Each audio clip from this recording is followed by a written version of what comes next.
রব্বুল আলামিন বলেন, খবরদার বিশ্বাসীরা, আল্লাহ ছাড়া যারা অন্যান্য উপাস্যদেরকে ডাকে, দেবতাদেরকে ডাকে, তাদেরকে তোমরা গালি দিও না। ওই সমস্ত দেবতাদেরকে যদি তোমরা গালি দাও তাহলে তারা আল্লাহকে গালি দিবে, ঠিক কিনা বলে? এই যে হিন্দুরা থাকে, এরা আমার ভাই, বৌদ্ধরা আমার ভাই, খ্রিস্টানরা আমার ভাই, ইহুদিরা আমার ভাই।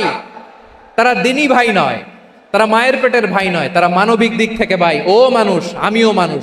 ইসলাম মানুষকে সম্মান করে, চিল্লায় বলো ঠিক কিনা? হিন্দুদের পূজা অনুষ্ঠানে মাদ্রাসার ছাত্র যে পাহারা দেয়, গোটা বিশ্বে এরকম দৃষ্টান্ত নজির বিরল, ঠিক কিনা বলেন? আইন শৃঙ্খলা বাহিনীর পাশাপাশি মাদ্রাসার ছাত্ররা যে সেখানে পাহারা দেয়, গোটা পৃথিবীতে এই দৃষ্টান্ত আপনি পাবেন। মাদ্রাসার ছাত্ররা, তারা তো কোরআনের ধারক, তারা হাদিসের ধারক, তারা কেন মন্দির পাহারা দিবে? এই সম্প্রীতিকে ধরে রাখার জন্য, এই সৌহার্দ্যকে ধরে রাখার জন্য, আমাদের পারস্পরিক ভালোবাসাকে অটুট রাখার জন্য। আওয়াজ করে বলতে হবে ঠিক কিনা? এখন বলেন, আমাদের এই ভালোবাসা অটুট থাক, আমরা চাই কি চাই না? আমরা হিন্দু মুসলিম মিলেমিশে শান্তিপূর্ণ সহাবস্থান, সাম্প্রদায়িক সম্প্রীতি, লালমনিরহাটের ভাইয়ের আওয়াজ করে বলুন, এই সাম্প্রদায়িক সম্প্রীতি আমরা চাই কি চাই না? আমি আপনাদের খেদমতে সূরাতুল আনআমের 108 নম্বর আয়াত তেলাওয়াত করেছি। এখানে আল্লাহ রাব্বুল ইজ্জা ওয়াল জালাল তিনি ইরশাদ করছেন, ওয়ালা তাসুব্বুল্লাযীনা ইয়াদউনা মিন দুনিল্লাহি ফায়াসুব্বুল্লাহা আদওয়াম বিগাইরি ইলম কাযালিকা যায়্যান্না লিকুল্লি উম্মাতিন আমালাহুম সুম্মা ইলা রাব্বিহিম মারজিউহুম ফায়ুনাব্বিউহুম বিমা কানু ইয়ামালুন। রব্বুল আলামিন বলেন, গোলাম, ও আমার ইমানদার বান্দারা, শোনো শোনো, ও আমার বিশ্বাসী বান্দারা, শোনো শোনো, লা তাসুব্বুল্লাযীনা ইয়াদউনা মিন দুনিল্লাহ ফায়াসুব্বুল্লাহা আদওয়াম বিগাইরি ইলম।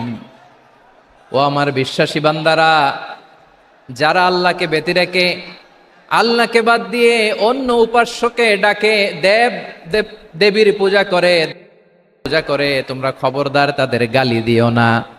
আওয়াজ করে বলেন, কি দিও না? আল্লাহ বলেন, ও বিশ্বাসীরা শোনো, যারা আল্লাহকে বেছে রেখে দেবীর পূজা করে, অন্য উপাস্যের পূজা করে, তাদেরকে ডাকে, ওই দেবতাদেরকে তোমরা গালি দিও না। যদি ওই দেবতাদেরকে গালি দাও তাহলে ভুলবশত, শত্রুতাবশত তারা তোমাদের রব আল্লাহকে গালি দেবে, ঠিক কিনা? তোমরা যদি তাদের দেবতাদের গালি দাও, ওরা রেগে তোমার আল্লাহরে গালি দিবে, তাহলে আল্লাহরে গালি খাওয়ানোর কারণ হয়ে গেলাম আমি, ঠিক কিনা বলেন? রব্বুল আলামিন বলেন, খবরদার বিশ্বাসীরা, আল্লাহ ছাড়া যারা অন্যান্য উপাস্যদেরকে ডাকে, দেবতাদেরকে ডাকে, তাদেরকে তোমরা গালি দিও না। ওই সমস্ত দেবতাদেরকে যদি তোমরা গালি দাও তাহলে তারা আল্লাহকে গালি দিবে, ঠিক কিনা বলেন?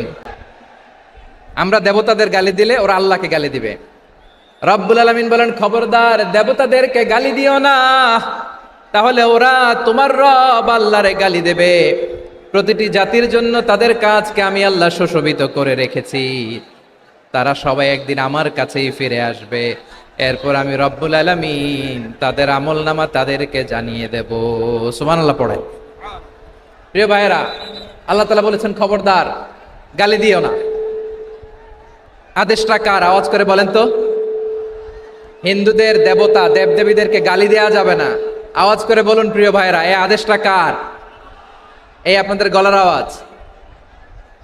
অন্য ধর্মের দেবতাদেরকে যে গালি দেওয়া যাবে না, এই আদেশটা কার? আরো জোরে বলুন, কার? গালি দিবেন কোন দেবতাকে? দিবেন? যদি দেন তাহলে ওরা আল্লাহরে গালি দিবে, তাহলে আল্লাহরে গালি খাওয়াইলো কে?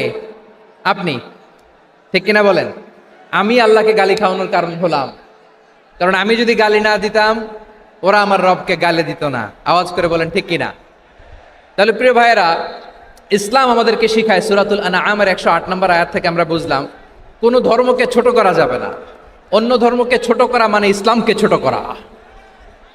অন্য ধর্মের দেবতাকে গালি দেওয়া মানে আল্লাহকে গালি খাওয়ানো। আওয়াজ করে বলেন ঠিক কি না? খবরদার, এটা করা যাবে না।